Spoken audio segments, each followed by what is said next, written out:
On the morning of June the 14th, the royal palace of Lysander released a statement that was exactly 22 words long. 22 words that dismantled a 600-year tradition, collapsed a political alliance between two sovereign nations, and caused the Queen Mother to lock herself in the Eastern Chapel for 3 days without eating. The statement read, "His Royal Highness Prince Adrian of Lysander respectfully withdraws from his engagement to Princess Ilara of Denmark. No further comment will be issued." No further comment. But there is always a further story. And this one begins not in a palace, not in a throne room, not in any place where princes are supposed to be found. It begins in a hospital wing that smelled of antiseptic and floor wax, where a woman who had never seen a sunrise in her life placed both hands on the face of the most powerful young man in Europe. And he wept. Not because she hurt him, but because she was the first person in 31 years who touched him without knowing what he was worth. To understand what happened in that hospital, you need to understand how Prince Adrian moved through the world. He did not walk into rooms. Rooms were prepared for him, and then he was escorted into them. Every hallway was cleared before he entered it. Every hand he shook had been vetted, briefed, and approved 72 hours in advance. Every meal he ate had been tasted by someone else first, not because he demanded it, because the institution demanded it. Adrian had learned to smile at a state dinner by the age of 4. By 7, he could bow to an ambassador and ask about their children by name, because the names were printed on a card he memorized in the car. By 12, he gave his first public address, reading from a teleprompter while 60 million people watched. His tutor told him afterward that he did beautifully. He asked his tutor if he meant the speech or the reading. The tutor didn't understand the question. No one ever did. By his mid-20s, Adrian had become what the monarchy needed him to be. Perfectly composed, appropriately warm, but never vulnerable. Present at every ribbon cutting, every gala, every diplomatic function. The press called him the Marble Prince and meant it as a compliment. Steady, unbreakable, smooth to the touch and impossible to reach. What they didn't know, what no one knew, was that Adrian had not been touched by another human being without protocol in over a decade. Every handshake was scheduled. Every embrace at a funeral was photographed and timed. When his father died, Adrian stood at the coffin for exactly 4 minutes, because that was what the Royal Communications Secretary had allotted before the cameras were to be redirected. He grieved on schedule. He mourned within the approved window. And then he moved to the next room, where someone else needed him to be something else. His engagement to Princess Ilara was announced on a Tuesday. He found out about it on the Monday, not because he was asked, because he was informed. Ilara was intelligent, gracious, and from the right bloodline. Their marriage would secure a trade agreement that had taken 11 years to negotiate. The wedding date was set. The cathedral was booked. The guest list included 14 heads of state. No one asked Adrian how he felt about it. No one ever asked Adrian how he felt about anything. 8 miles from the palace, in a hospital that served the working district of the capital, a woman named Grace Mwangi was doing what she did every morning. She was listening. Grace had been blind since birth. Not partially, not legally, fully, completely, and permanently blind. She had never seen color, shape, light, or shadow. Her world was built entirely from sound, touch, texture, temperature, and the information that other people didn't even know they were giving away. She could hear a patient's breathing change 6 seconds before a monitor caught it. She could feel a pulse through a wrist and know if a person was lying about their pain level. She could identify every nurse on her floor by their footsteps alone. Maria shuffled slightly on her left side. Thomas landed heel first. Dr. Okonkwo had a rhythm like a slow metronome, steady and certain, except on days when he lost a patient, when the rhythm broke just slightly on every 4th step. Grace had worked at St. Catherine's Hospital for 9 years. She specialized in trauma recovery, specifically patients who had experienced physical injury to the face and head, burns, reconstructive surgery, accident recovery. Her method was unusual and, to some doctors, controversial. She used her hands. Before she treated a patient, before she changed a bandage or checked a suture, she would ask permission to touch their face. Gently, slowly, not to diagnose, to understand. She would trace the jawline, the cheekbones, the brow. She would feel the tension in the forehead, the clench of the jaw, the involuntary flinch around the eyes. She said she was reading them, not their injury. Them. Most patients cried the first time she did this. Not because of pain, because no one had touched their damaged face with that kind of attention since the damage happened. Everyone else looked away. Grace couldn't look away. Grace couldn't look at all. She could only be present. And presence, it turns out, is the thing that wounded people need most and receive least. Grace lived alone in a small apartment 4 blocks from the hospital.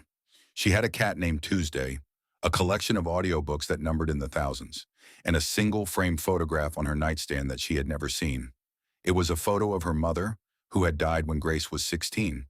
Or someone once asked her why she kept a photograph she couldn't see. Grace said, "Because I know it's there. That's enough. Not everything has to be seen to be real." Remember that line. It becomes important later. The charity visit was the Queen's idea. Adrian was to spend 45 minutes at St. Catherine's Hospital touring the new pediatric wing that the Royal Foundation had funded. He would shake hands with administrators, pose with children, and leave. Standard appearance. And her pre-approved wrote, "Scheduled to the minute." What was not scheduled was the power outage. 17 minutes into the visit, an electrical failure shut down the hospital's main corridor lighting. Backup generators kicked in within seconds for the critical care units, but the hallways and administrative wings went dark. Adrian's security detail moved to extract him immediately, but in the confusion, staff rushing to check on patients, while generators humming to life in staggered sequence. Adrian was separated from his handlers for the first time in his adult life. He found himself standing alone in a dark corridor on the 3rd floor, in a wing he was never supposed to enter. The trauma recovery ward. He could hear footsteps approaching. Calm, measured, unhurried. Someone who was not affected by the darkness at all. "You're standing in front of room 312, a woman's voice said. "And you're breathing like someone who's never been lost before." Adrian said nothing. "You're not a patient," she continued. "Your shoes are wrong. Leather soles. No one on this floor wears leather soles. And you're wearing cologne, which means you're either visiting or you're very lost." "I'm lost," Adrian said. "Good. Lost people are usually more honest than found people. I'm Grace. I'm a nurse on this floor. Give me your hand and I'll get you somewhere useful." He gave her his hand. It was the first time in years that someone had touched him without knowing who he was. No bow, no formal address, no gloves, just a warm, steady hand pulling him gently down a hallway with complete confidence. She led him to a small staff break room, sat him in a chair, and handed him a cup of water from a cooler she navigated without hesitation. "The lights will be back in a few minutes," she said. "Are you hurt?" "No." "Are you sure?" "Oh, you're holding tension in your voice like someone who's carrying something heavier than a wrong turn." Adrian almost laughed. Almost. He couldn't remember the last time someone had read him so quickly, so directly, without any deference or calculation. "I'm fine," he said. "Just not used to being somewhere unplanned." Grace tilted her head. That small gesture, the tilt, the listening, was something Adrian had never experienced directed at him. People looked at him. People studied him. Our people assessed him. No one had ever simply listened to him with their entire body. "Can I ask you something strange?" Grace said. "Yes." "Can I see your face?" Adrian didn't understand at first. Then Grace raised her hands slightly, palms open, and he realized. "I'm blind," she said, as if mentioning the weather. "I've been blind my whole life. I read faces with my hands. It's how I understand the people I take care of. You don't have to say yes." Adrian had not been asked for permission in years. He had been told where to stand, what to say, when to wave, how long to grieve. Everything was decided for him, about him, around him. This woman was asking him, asking if she could see him. "Yes," he said, and his voice cracked on the word. Grace stood, moved toward him with the precision of someone who trusted her own body completely, and placed her hands on his face. She started at his temples. Her fingertips moved slowly down to his cheekbones. She traced the line of his jaw, firm but carrying tension she could feel in the muscle beneath. She moved across his brow, finding the deep furrow between his eyes. The one that photographers always edited out, the one that had been there since he was 19 and realized his life was not his own. Her fingers paused there. "You've been frowning for a long time," she said softly. "Not angry frowning, sad frowning. The kind people do when they're performing happiness and their face is tired of lying." Adrian's eyes filled. He couldn't speak. Grace's hands continued, down the bridge of his nose, across his cheekbones, along the jawline to his chin. And then gently, she placed one hand flat against his chest. "Your heart is racing," she said. "When was the last time someone just sat with you without wanting something?" He couldn't answer, because the answer was never. The lights came back on. Grace's hands dropped. Adrian's security detail burst through the door 14 seconds later, weapons drawn, voices sharp. "Your Royal Highness, we need to move you immediately." The words landed like a grenade in the small room. "Your Royal Highness." Grace went very still. Her hands, which had been so confident, so sure, folded slowly into her lap. "I didn't know," she whispered. "I know," Adrian said. "That's why it mattered." He was extracted from the hospital in under 90 seconds, placed in an armored vehicle, driven back to the palace, debriefed by his communications team, who were furious about the security breach. No one asked him about the woman in the break room. No one knew to ask. But that night, for the first time in years, Prince Adrian lay awake in a palace bedroom that cost more than Grace's entire apartment building, and he pressed his own hand to his face, trying to feel what she had felt. He couldn't find it. Whatever she had seen with her hands, he could not see with his eyes. If that moment, a blind woman reading the sadness on a prince's face, made you feel something, I want to hear what it was. Drop a comment below and tell me. When was the last time someone truly saw you? Not your title, not your role, not your job. You. I read every single comment, and the answers people leave on stories like this are sometimes more powerful than the story itself. Adrian went back to the hospital 3 days later, without security, without protocol, without permission. He told his driver to take him to the east side of the city and dismissed him for 2 hours. He wore a plain jacket, no insignia, no cufflinks bearing the royal crest. He walked into St. Catherine's Hospital through the staff entrance, took the stairs to the 3rd floor, and asked the first nurse he saw if Grace Mwangi was on shift. She was. He found her in room 314, changing the bandages on a young woman who had survived a car accident. The patient's face was heavily scarred on the left side. Grace's hands moved over the bandages with a tenderness that made Adrian stop in the doorway and forget why he had come.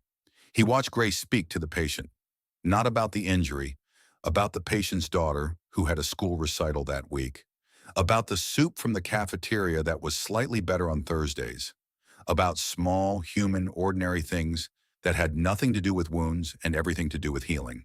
When the patient was settled, Grace stepped into the hall, and her head tilted the way it had before. "Leather shoes," she said. "Same cologne. You came back." "You remember my shoes." "I remember everything I hear. Why are you here?" Adrian had rehearsed an answer in the car. Something diplomatic, something appropriate. It evaporated. "Because you asked me when the last time was that someone sat with me without wanting something. And I haven't been able to stop thinking about the fact that I couldn't answer." Grace was quiet for a long time. "You know this isn't appropriate," she said. "Whatever you are in your world, coming here without your people, without announcement, this could cause problems. For you, and much bigger problems for me." "I know. Then why?" "Because in that break room, during the blackout, you put your hands on my face and you found something that I've been hiding from everyone for my entire life. And you found it in under a minute. And I need to understand how." Grace leaned against the wall. She didn't face him directly, because facing was a sighted person's habit. She oriented toward him with her whole body, the way she always did. Ears, shoulders, hands, all tuned to him like instruments finding a frequency. "I didn't find anything hidden," she said. "I found what was right on the surface, the tension, the sadness, the performance. It's not hidden at all. Everyone around you can probably see it. Then why has no one ever mentioned it? Because you're a prince, and people don't tell princes what they see. They tell princes what princes want to hear. I don't know what princes want to hear. I don't even know what you look like. I just know what your face feels like. And your face feels like a person who's been holding his breath for a very long time. Adrian came back the next day, and the next, and the next. He came during Grace's breaks. They sat in the staff room, or walked the small courtyard behind the hospital kitchen, or sat on a bench near the loading dock where deliveries came in. He told her things he had never told anyone, that he had wanted to study marine biology as a teenager, Kikrin, and his request had been denied because it was not aligned with the royal portfolio, that he had written poetry in university and burned every page before graduation because a tutor told him it showed too much emotion for a future head of state, that he had stood at his father's funeral and felt nothing, not because he didn't love his father, but because he had been trained so thoroughly to suppress emotion that by the time he was allowed to feel it, the feeling had dried up and blown away. May Grace listened to all of it. She never said, "I'm sorry." She never said, "That must have been hard." She never offered the small, polished phrases that people use when they don't know what else to say. Instead, she said things like, "Tell me about the poetry. What did you write about? What does the ocean feel like to you? Describe it as if I'll never hear a wave. Your father's funeral. What sound do you remember most?" She asked him to inhabit his own memories, or to stop observing his life from the outside like a press summary and to step back inside it. And slowly, visit by visit, conversation by conversation, Adrian began to feel something he had no framework for. He felt known, not recognized, not identified, not categorized, known. But this story is not only about Adrian, because Grace was carrying something too. On his seventh visit, Adrian arrived and found Grace sitting alone in the courtyard, her hands wrapped around a mug of tea that had gone cold. Her posture was different, pulled inward, guarded. "What happened?" he asked. "Nothing." "Grace," she exhaled slowly. "The hospital board reviewed my position this month. There's a new policy. They want all nurses in the trauma ward to use digital diagnostic tools for initial patient assessments. Cameras, screens, visual data input." Adrian understood instantly. "Tools you can't use. Tools I can't use. And they said I could transfer to general care. But trauma recovery is what I do. It's who I am. Reading people, being present with their pain, helping them feel seen when the world flinches away from them. If I lose this position, I don't just lose a job. I lose the thing that makes me make sense." She paused. "You know what the worst part is? I'm good at this. I'm better than most of the sighted nurses at reading patients, because I have to pay attention in ways they don't. And I catch things machines don't catch.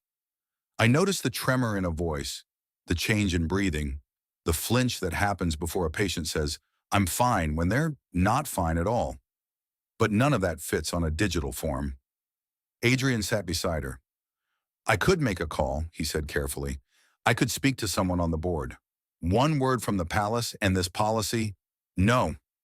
The word was immediate and absolute. "No," she said again, softer this time.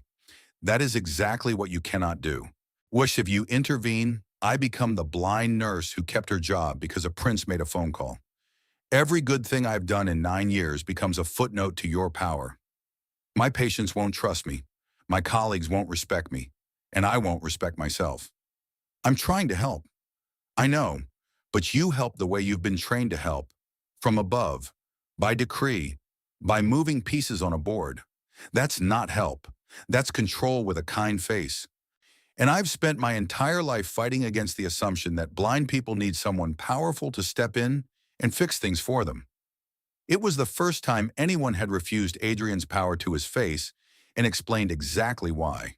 He sat with the refusal. It was uncomfortable. His entire life had been structured around the idea that his position could solve things, that his name opened doors, that his influence was a gift to be deployed. Grace was telling him that his gift was, in this case, a poison, and she was right. "Then what do I do?" he asked, and his voice was small, not princely, not composed, small, like a person who has just realized that the only tool they've ever been given doesn't work. "You sit here," Grace said. "You sit here with me while I figure it out myself." That's what help looks like when you actually respect someone. You stay, and you let them be strong. So he stayed. He stayed while Grace filed her own appeal. He stayed while she prepared her own case, documenting 9 years of patient outcomes, recovery rates, and testimony from former patients who credited her hands, her specific, irreplaceable, human hands, with their healing. He stayed while she presented this case to the board herself, without his name, without his title, without his shadow anywhere near the room. The board reinstated her with a special exemption. Grace earned it. Adrian learned something that no royal tutor, no diplomatic briefing, no state education had ever taught him. That love is not rescue. Love is presence without power. But the world does not pause for quiet revelations. 3 weeks before the royal wedding, the palace began final preparations. Dress rehearsals for the ceremony, security sweeps of the cathedral, seating charts reviewed by 3 separate protocol offices, and someone in the Royal Protection Service flagged Adrian's unscheduled movements. The report landed on the desk of the Queen Mother, her son, the Crown Prince, visiting a public hospital in the working district, repeatedly, without security, without disclosure, visiting a woman, a blind woman, a nurse. The Queen Mother summoned Adrian at 7 in the morning. She was standing when he entered, which was unusual. She always sat. Standing was for confrontation. "I will ask you one question," she said, "and you will answer honestly. Emmer, because whatever else this family has failed at, we do not lie to each other within these walls. Ask, are you in love with this woman?" Adrian could have lied. He had been trained to manage truth his entire life, to soften it, redirect it, package it in diplomatic language until the sharp edges were filed down to nothing. But Grace had spent weeks teaching him, without meaning to, that honesty was the only form of sight that mattered. "Yes." The Queen Mother closed her eyes, not in anger, in grief, because she understood, perhaps better than anyone, what that word was going to cost. "The wedding secures the Venmark alliance," she said. "It secures the Northern Trade Corridor. It secures 60,000 jobs in our industrial regions. It secures this family's relevance in a world that is rapidly deciding it doesn't need monarchies anymore." "I understand. Do you? Do you understand that this is not about your happiness? It has never been about your happiness. Juan, you are not a person, Adrian. You are a position. You are a function. You are a load-bearing wall in a building that 700 people live inside. If you remove yourself, the building doesn't just lose a wall, it collapses on everyone." Adrian stood there and felt the full weight of it. She was not wrong. This was not a fairy tale where the prince simply chooses love and the credits roll. This was a real institution with real consequences. Real workers whose jobs depended on a trade deal his marriage was supposed to seal. Real diplomatic relationships that would fracture.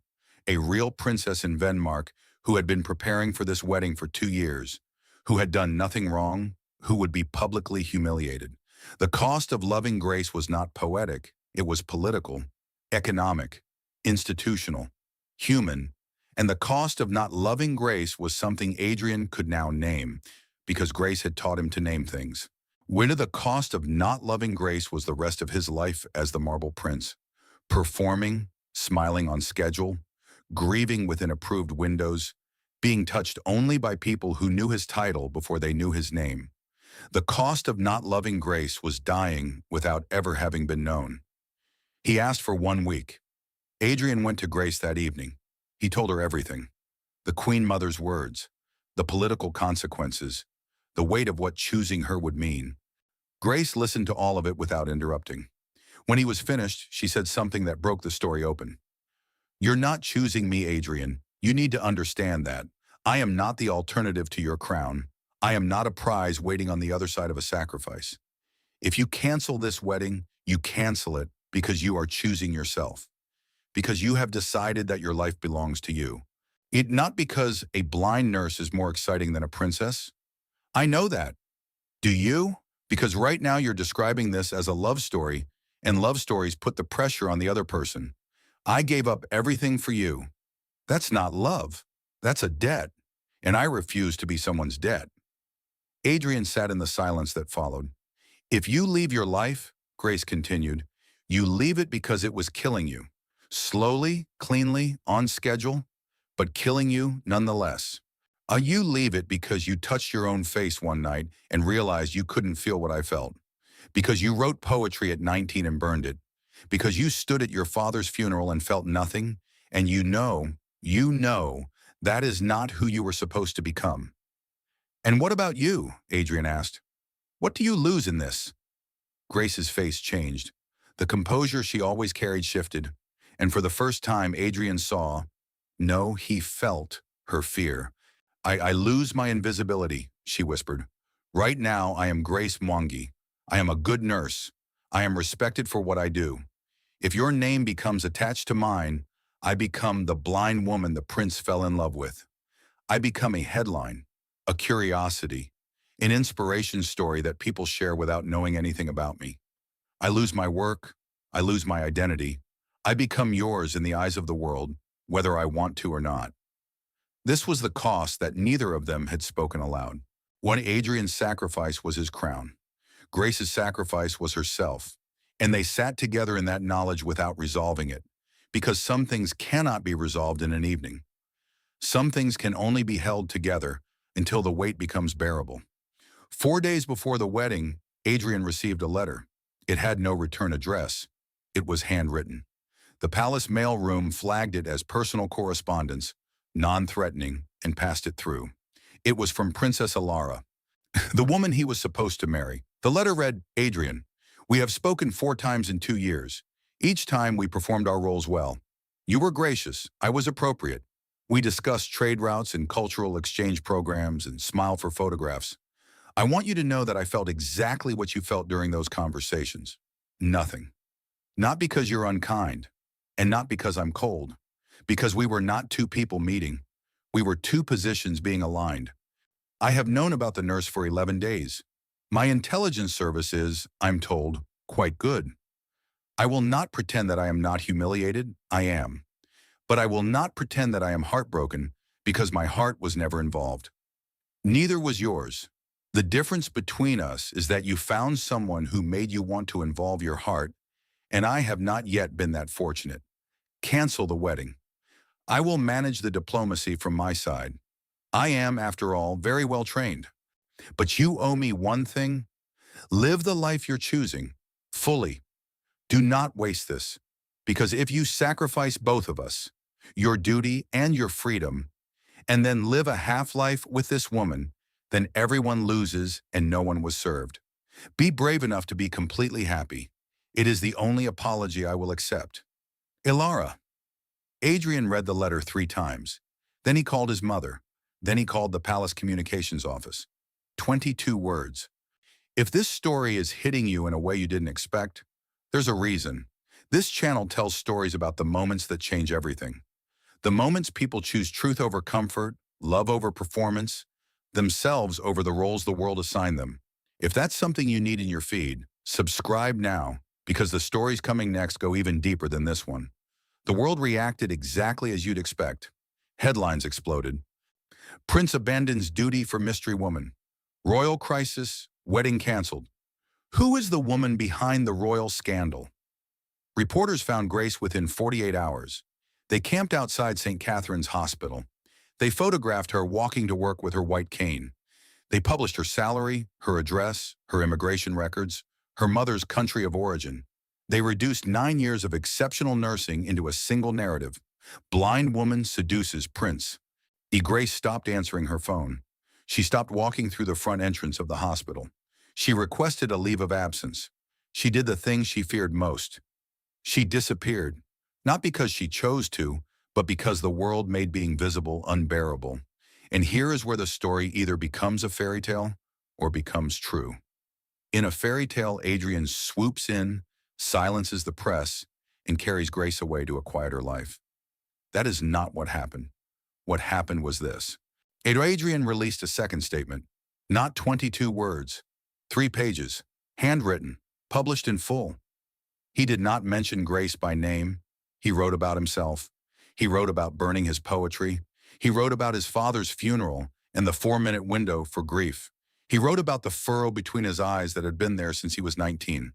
And he wrote about what it felt like to be touched for the first time by someone who didn't know his title, and how that single moment showed him that he had been suffocating in plain sight for his entire adult life. He wrote, "I did not leave my position for a woman. I left my position because my position had left me. It had hollowed me out so slowly and so completely that I did not notice I was empty until someone who could not see me reached out and found nothing where a person should have been. Why, she did not fill that emptiness. She showed me it was there. What I do with it now is my responsibility, not hers."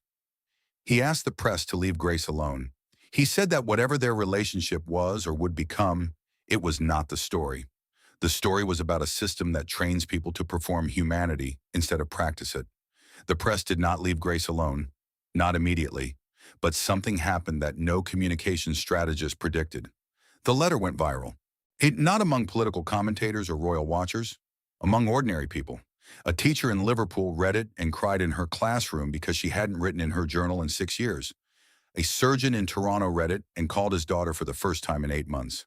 A woman in Manila read the line about the 4-minute grief window and shared it with the caption, "This is what we do to men, and then wonder why they can't feel anything."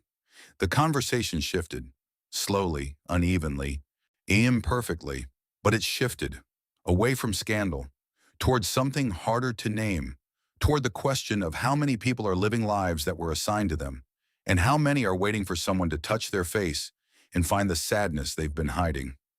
6 weeks after the abdication, Adrian visited Grace at her apartment for the first time. She had returned to work. The press had mostly moved on, chasing the next crisis. They sat in her living room. On Tuesday, the cat sat between them, purring with the indifference that only cats possess. "I need to tell you something," Grace said. "Okay." "That day in the hospital, the blackout, when I touched your face." "Yes, I lied to you, not with words, but by omission.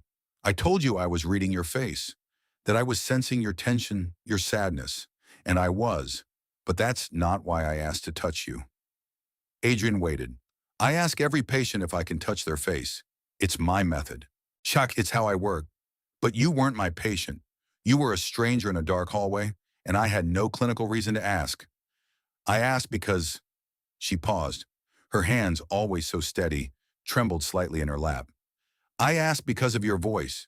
When you said 'I'm lost,' it was the most honest sound I had heard in 9 years in that hospital. I have listened to thousands of people say they're fine when they're not. Oh, I have listened to people perform strength and wellness and recovery while their bodies tell me the opposite. And then you, a complete stranger, said 'I'm lost,' and your voice didn't perform anything. It just told the truth.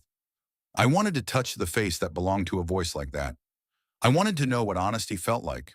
She reached up and touched her own face, tracing the same path she had traced on his. "I found it," she whispered, "and I have been terrified every day since. Because I have spent my entire life being the one who sees others. I help people feel known. That is my gift. That is my purpose. But I have never let anyone know me. I have used my blindness as a wall. I read everyone, and no one reads me because they assume there's nothing to read. They see the cane and the dark glasses, and they think my story is about what I can't do. They never ask what I'm afraid of. They never ask what I want. They never ask what my face feels like." Adrian moved closer, slowly giving her time to hear him approach. "Can I see your face?" he asked. Grace's breath caught. No one had ever asked her that in her entire life. No one had ever turned her own question around. No one had ever thought to read her. "Yes," she said. And Adrian, who had been trained in diplomacy and statecraft and the management of nations, placed his hands on the face of a blind nurse in a small apartment in the working district of his capital city. He had no skill at this. His hands were clumsy. He didn't know what he was feeling for.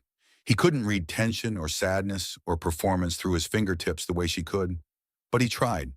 And Grace, for the first time in her adult life, closed her eyes. A gesture that meant nothing to her physically, but everything to her symbolically, and let herself be found. Adrian did not become a marine biologist. He didn't need to. The dream had never been about the ocean. It had been about choosing something for himself. He took a position with a nonprofit organization that worked on mental health access in institutional settings: prisons, military, boarding schools, monarchies, places where people are trained to perform instead of feel. He published his poetry under a pen name. It was not very good. He published it anyway. Grace kept her job. She was promoted eventually to head of her department. When the hospital's new policy was revised to include tactile assessment as an approved diagnostic method, not because a prince intervened, but because Grace's patient outcomes were statistically undeniable. They did not marry immediately. They didn't need to. Marriage was an institution, and they had both spent their lives being shaped by institutions. They chose instead to simply stay, to sit with each other, to be present without performance. Some evenings, and when their apartment that was bigger than Grace's old one, but smaller than any room Adrian had lived in before, they would sit across from each other, and she would touch his face, and he would touch hers. Not to read anything, just to say, "I'm here. I see you. You are not invisible. You are not marble. You are not a position or a function or a headline. You are a person, and that is enough." Grace once told Adrian that not everything has to be seen to be real. She was right.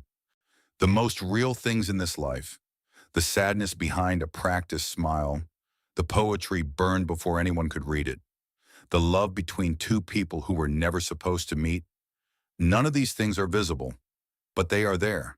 And sometimes all it takes is one person reaching out in the dark to find them. This story was about two people, but the question it asked belongs to all of us. Who in your life needs to be seen right now? Not fixed, not rescued, not saved, just seen. If this story made you think of someone, send it to them. Not with a message, just send it. Let the story say what you might not have the words for yet. And if you need more stories like this, stories about the moments people stop performing and start living, the next one is already waiting for you. Click it now. I'll see you there.